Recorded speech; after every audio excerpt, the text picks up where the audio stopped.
ডাকসু নির্বাচনের ফলাফল এসে গেছে। এখানেও নানা ধরনের অভিযোগ তো আছে, কিন্তু বাস্তবতা হলো, এবং যেটা নাকি আপনাকে মানতেই হবে, তাই হলো শিবির প্যানেলের ভূমিধস জয়। এখন প্রশ্ন উঠতে পারে, এই ছাত্র শিবির একদিন কোথায় ছিল? তবে প্রথমে ওই কথাটা বলে নেই যে পুরো 3 দশকের বেশি সময় ক্যাম্পাসে নিষিদ্ধ থাকার পরেও একটা ছাত্র সংগঠনের এমন সমর্থনটা কবে হলো, কিভাবে হলো, এটা কিন্তু আমি মনে করি সবার জন্য গুরুত্বপূর্ণ। আমি যেটা বলবো, এটা কি ছাত্র শিবিরের সাফল্য নাকি অন্যদের ব্যর্থতা? এই জায়গাটা কিন্তু খুব ঠান্ডা মাথায় বুঝতে হবে। অন্য সবাই হইচই করেছে, নিজেদের অবস্থান জানান দিয়েছে, নিজেদের মধ্যে এক ধরনের বাহাদুরি ছিল। শিবির কিন্তু সেই ক্ষেত্রে তুলনামূলকভাবে বিনয়ী ছিল, এবং বিনয়ী থেকে তারা ছাত্রদেরকে নিজেদের দিকে আকর্ষণ করতে পেরেছে, অথবা তারা স্টুডেন্টদের মন জয় করতে পেরেছে। আবার ধরুন অনেকে বলে যে শিবিরের মধ্যে এক ধরনের আপনার মেয়েদের ব্যাপারে এক ধরনের লিমিটেশনস আছে, মেয়েদের পর্দার ব্যাপারে, অমুক ব্যাপারে, সমস্ত ব্যাপারে কিন্তু বলা হয়ে থাকে। সেই বিবেচনায় অনেকে মনে করতো, অনেকে হিসাব করে দেখিয়ে দিত যে মেয়েদের হলে নাকি তাদের কোনো ভোট নাই। কিন্তু আমি এটাও দেখলাম যে মেয়েদের রোকে হলেও তারা কিন্তু বিশাল ব্যবধানে বিজয়ী হয়েছে। এই যে বিজয়গুলো শিবিরের কোন কর্মকাণ্ডের কারণে এই স্টুডেন্টরা, ঢাকা ইউনিভার্সিটির স্টুডেন্টরা তাদের প্রতি আকর্ষিত হলো, এটা নিয়ে কিন্তু আগামীতে বিশ্লেষণ অনেকে হয়তো করবেন। কিন্তু আমি যেটা মনে করি পার্সোনালি, সেই বিষয়টা হলো স্টুডেন্টরা, ইয়াং জেনারেশন, তারা ঔদ্ধত্য পছন্দ করেন না। আমি যেটা বুঝি, আপনি ভাব নেবেন, আপনি ধমক দেবেন, তারা সেটা পছন্দ করবে না। এটা হলো মূল বিষয়। আপনি বিনয়ী থাকবেন, আপনি কেবল নির্বাচনের আগের 3-4 দিন বিনয়ী হয়ে গেলেন, সবার সঙ্গে হাত ধরে হাত আর ছাড়লেন না হ্যান্ডশেক করতে করতে, এটা না। সারা বছর ধরে আপনাদের কি আচরণ, সারা বছর ধরে আপনার ছাত্রদেরকে কিভাবে দেখছেন, তাদের সুবিধা অসুবিধাকে মূল্যায়ন করছেন কিনা, স্টুডেন্টরা এই জিনিসটা দেখতে চায়। তারপর গত বছর 2024 আওয়ামী লীগের পতনের পর এই দলটা প্রকাশ্যে এলো, এসেই প্রথমবারে এরকম ভূমিধস জয়। কারণটা কি? এই কারণটা কিন্তু খুব গুরুত্বপূর্ণ, আমাদের শিবিরের জন্য গুরুত্বপূর্ণ, যারা শিবিরের বাইরে আছেন তাদের জন্য গুরুত্বপূর্ণ। এই যে ছাত্র সংগঠনগুলো, এদের প্রত্যেকেরই কিন্তু একটা রাজনৈতিক দলের সঙ্গে সম্পৃক্ততা আছে। শিবিরের সম্পৃক্ততা জামাতের সঙ্গে, ছাত্র দলের সম্পৃক্ততা বিএনপির সঙ্গে, বাম সংগঠনগুলো, ছোট ছোট সংগঠনের এক এক দলের সঙ্গে তাদের একটা সম্পৃক্ততা কিন্তু আছে। এখন এই যে রেজাল্ট, ডাকসু রেজাল্ট, এটা কি জাতীয় নির্বাচনে প্রভাব ফেলবে, অথবা জাতীয় নির্বাচনেও কি তাদের এমন অবস্থা বলে ধরে নিতে হবে? এই আলোচনাটা কিন্তু আগামী দিনগুলিতে আসবে। সারা রাত ধরে ভোট গণনা হয়েছে, এক একটা কেন্দ্রে ফলাফল প্রকাশিত হয়েছে, কিন্তু তারপরেও পুরো রাত জুড়ে, আমি ভোর 5টা পর্যন্ত যে খবরটা পেয়েছি, তখন পর্যন্ত পুরো ফল পাওয়া যায়নি। তবে ফল না পাওয়া গেলেও ধারাটা বুঝাই গেছে, কারণ ভোটের পার্থক্য এত বেশি যে সেটাকে কভার করা আসলে প্র্যাকটিক্যালি আর সম্ভব না। 8টা কেন্দ্রে ভোট হয়েছে। এই 8টা কেন্দ্রের মধ্যে যেমন কার্জন হল কেন্দ্র, শারীরিক শিক্ষা কেন্দ্র, টিএসসি কেন্দ্র, ভূতত্ত্ব বিভাগ কেন্দ্র, ইউলেব স্কুল অ্যান্ড কলেজ কেন্দ্র, এই 5টা কেন্দ্রের মধ্যে, 8টার মধ্যে, এই 5টা কেন্দ্রের মধ্যে মোটামুটি ফল পাওয়া গেছে। আর অন্য 3টা ফল আসছে। এটা হলো সিনেট ভবন কেন্দ্র, উদয়ন স্কুল অ্যান্ড কলেজ কেন্দ্র এবং ঢাকা বিশ্ববিদ্যালয় ক্লাব কেন্দ্র। বোঝাই যাচ্ছে যে শিবির সমর্থিত যে প্যানেল, তারা পুরো প্যানেল জুড়ে তাদের একটা জয় জয়কার আমি দেখতে পাচ্ছি। আমি খালি এই 5টা কেন্দ্রের কথা বলে দিলে বুঝতে পারবেন ডিফারেন্সটা কত। যেমন ভিপি পদে শিবিরের প্রার্থী যে সাদিক কায়েম, তিনি পেয়েছেন 7,516 ভোট, আর ছাত্রদল সমর্থিত প্যানেলের আবিদুল ইসলাম পেয়েছেন 3,653 ভোট। আবার জিএস পদে শিবিরের SM ফরহাদ পেয়েছেন 5,638 ভোট, আর তার সঙ্গে প্রতিদ্বন্দ্বী আছেন প্রতিরোধ পরিষদের মেঘ মল্লার বসু, তিনি পেয়েছেন 3,465 ভোট। মানে ব্যবধানটা এত বেশি যে বোঝাই যাচ্ছে যে শিবির সমর্থিত প্যানেলই জয়লাভ করতে যাচ্ছে ডাকসুতে। এখন এটা ফিগার নিয়ে আলোচনা করা যেতে পারে, কিন্তু সেটা পরে নয় আমরা করবো। কিন্তু তার আগে আমি এই যে ফলাফলটা এটা একটু বিশ্লেষণ করতে চাই যে কেন এমন হলো, এমন হওয়াটা কি অবধারিত ছিল নাকি ছিল না। আমার বিবেচনায় এটাই ফল। এর মধ্যে কিছু কিছু সন্দেহ আছে, কিছু কিছু অভিযোগ আছে। কেউ কেউ বলছেন ইলেকশন ইঞ্জিনিয়ারিং হয়েছে, অনেকে অনেক কথা বলছেন। এটা হয় বাংলাদেশের ইতিহাসে, আমি দেখেছি অতীতে দুই তাকাই জাতীয় নির্বাচনেও যারা হেরে যান তারা নানা ধরনের অভিযোগ কিন্তু করতেই থাকেন। আর একটা বড় নির্বাচন, যে নির্বাচনে অনেক অনেক প্রার্থী থাকে, অনেক অনেক ভোটার থাকে, অনেকগুলো কেন্দ্র থাকে, সেখানে কিন্তু এই ধরনের অভিযোগ দুই একটা আশাই স্বাভাবিক। অনেক উদাহরণ দিয়ে বলে না যে আপনি যত সতর্কই হন, ভাত যখন খেতে বসবেন দুই একটা ভাত কিন্তু প্লেটের আশেপাশে পড়ে যাবে, কিন্তু সেই দুই একটা পড়ে যাওয়াটাকে কিন্তু পুরা খাওয়ার যে স্টাইল, যে প্র্যাকটিস, সেটাকে কিন্তু আপনি নির্ধারণ করতে পারবেন না। এখানেও তাই হয়েছে। এবং শিবির সাংগঠনিক হয়তো নামটা তাদের ছিল না, হয়তো নাম নিয়ে তারা সামনে আসতো না, কিন্তু শিবির যারা করতেন তারা তাদের কাজ দিয়ে, আচরণ দিয়ে এই স্টুডেন্টদের মন জয় করেছেন। ভোট তো আর কাউকে ঘাড়ে ধরে আদায় করে নাই। অনেকে বলছেন যে ভিসি শিবিরের সমর্থক, জামাতের সমর্থক, অনেকে বলেছেন, কিন্তু ভিসি যে প্রত্যেকটা স্টুডেন্টকে বলেছে যে তোমরা এখানে ভোট দাও, তা তো বলেনি। বুথের ভিতরে যখন তারা গিয়েছে তখন তারা প্রত্যেকটা স্টুডেন্ট স্বাধীন, তারা সিদ্ধান্ত নিয়েই গিয়েছে তারা কাকে ভোট দেবে। অনেকে বলছেন একটা ছাত্রলীগের প্রভাব আছে, এটা হতে পারে। আমাকে একজন বললো যে ছাত্রলীগ থেকে নাকি কিছু আপনার স্ট্যাটাস দেওয়া হয়েছে, ফেসবুকে দেওয়া হয়েছে, সোশ্যাল মিডিয়ায় দেওয়া হয়েছে যে অমুক প্রার্থীকে ভোট দাও, এটা দেওয়ার পরের থেকে নাকি স্টুডেন্টরা ওই প্রার্থীকে বাদ দিয়ে আবার শিবিরকে ভোট দিচ্ছে। এটাও হতে পারে।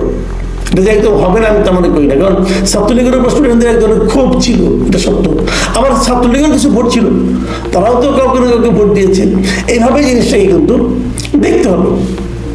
কিন্তু বেসিক যে কথাটা, সেটা হলো আপনাকে স্টুডেন্টদের পালসটা বুঝতে হবে।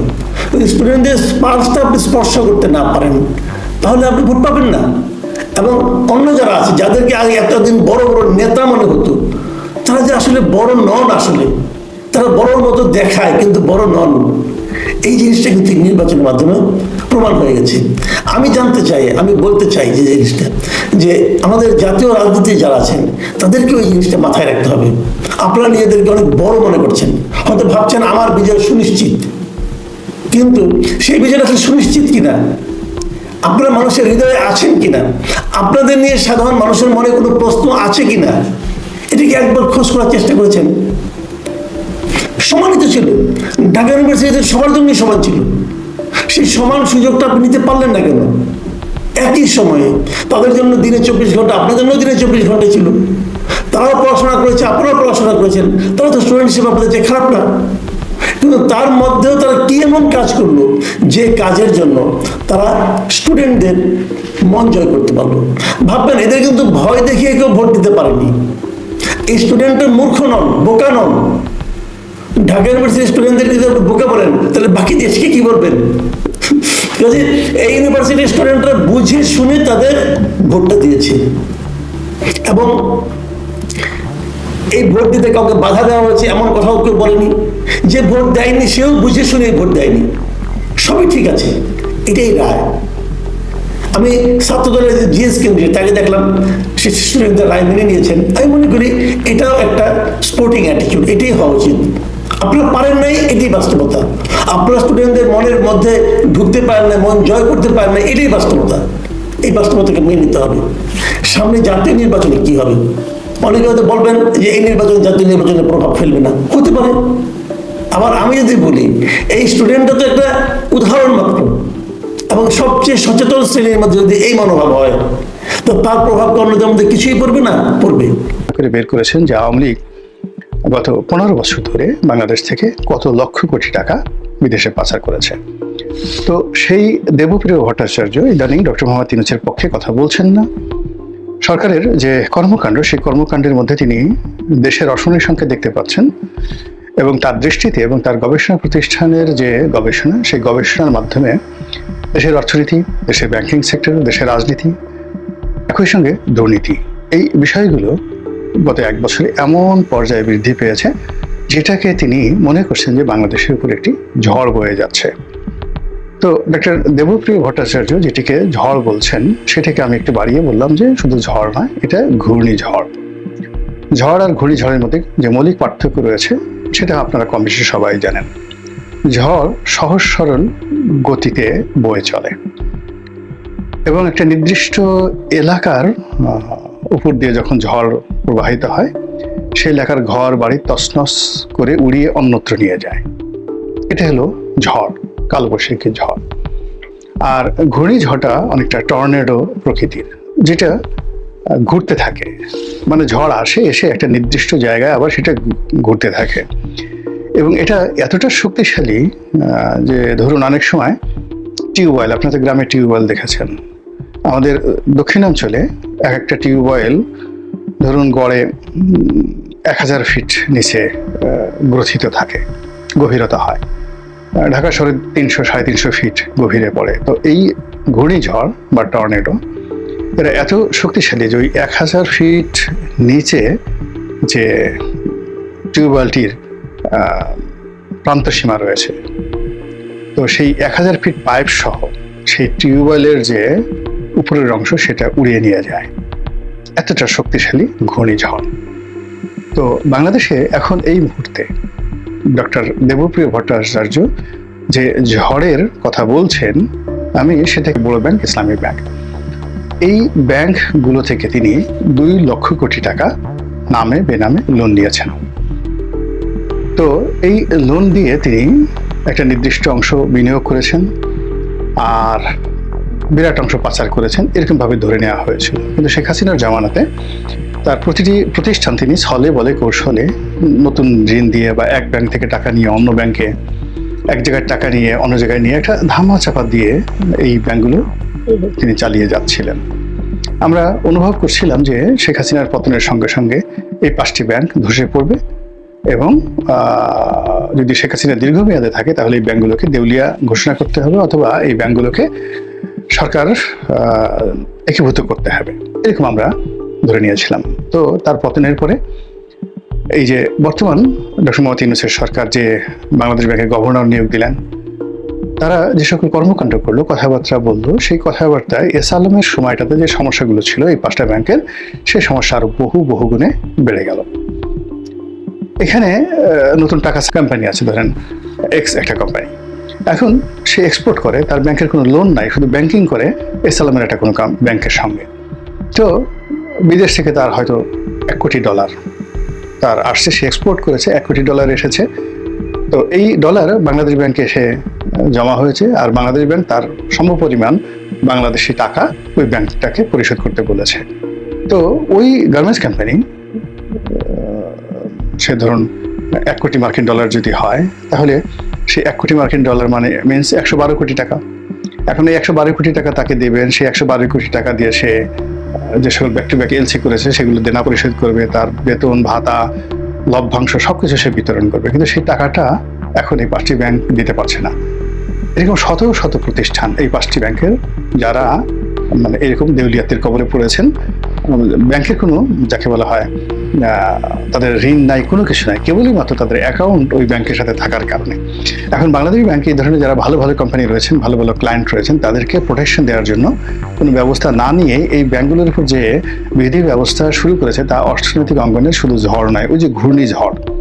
মানে এই 5টা ব্যাংকের বা 6টা ব্যাংকের যে বড় যে পার্টিগুলো রয়েছে, যারা গত 20, 25, 30 বছরে কখনো মন্দ ব্যবসা করেনি, তাদেরকে সমূলে বিনাশ করে দেওয়া হয়েছে, যা কিনা পুরো দেশের অর্থনীতির জন্য একটা বিরাট ঝড় হাওয়া।